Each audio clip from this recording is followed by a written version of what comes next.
വിദ്യാനഗറിൽ 2 gram MDMA-യുമായി യുവാവ് അറസ്റ്റിൽ. പൈക്ക പന്നിപ്പാറ ക്വാർട്ടേഴ്സിലെ താമസക്കാരനായ മുഹമ്മദ് അഫീഫിനെയാണ് വിദ്യാനഗർ സബ് ഇൻസ്പെക്ടർ അനൂപ് എസിന്റെ നേതൃത്വത്തിലുള്ള പോലീസ് സംഘം അറസ്റ്റ് ചെയ്തത്.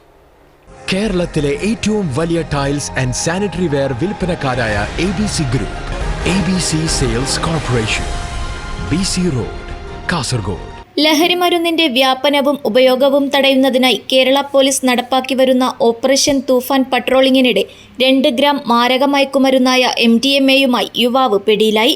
മുട്ടത്തോടി വില്ലേജിൽ ആലമ്പാടി അറഫ ക്വാർട്ടേഴ്സിൽ താമസക്കാരനും നിലവിൽ പൈക്ക പന്നിപ്പാറ ക്വാർട്ടേഴ്സിൽ താമസക്കാരനുമായ മുഹമ്മദ് അഫീഫ് KA-യാണ് വിദ്യാനഗർ സബ് ഇൻസ്പെക്ടർ അനൂപ് എസിന്റെ നേതൃത്വത്തിലുള്ള പോലീസ് സംഘം അറസ്റ്റ് ചെയ്തത്.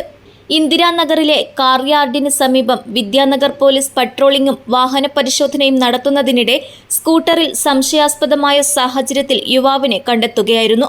പോലീസ് സംഘത്തെ കണ്ടതോടെ വാഹനത്തിൽ നിന്നും ഒളിച്ചുമാറാൻ ശ്രമിച്ച ഇയാളെ തടഞ്ഞു നിർത്തി ചോദ്യം ചെയ്യുകയും തുടർന്ന് നടത്തിയ പരിശോധനയിൽ ധരിച്ചിരുന്ന ജീൻസിന്റെ പിൻപോക്കറ്റിൽ നിന്നും ചെറിയ സിപ്പ് ലോക്ക് കവറിൽ സൂക്ഷിച്ച നിലയിൽ 2 ഗ്രാം MDMA കണ്ടെത്തുകയായിരുന്നു.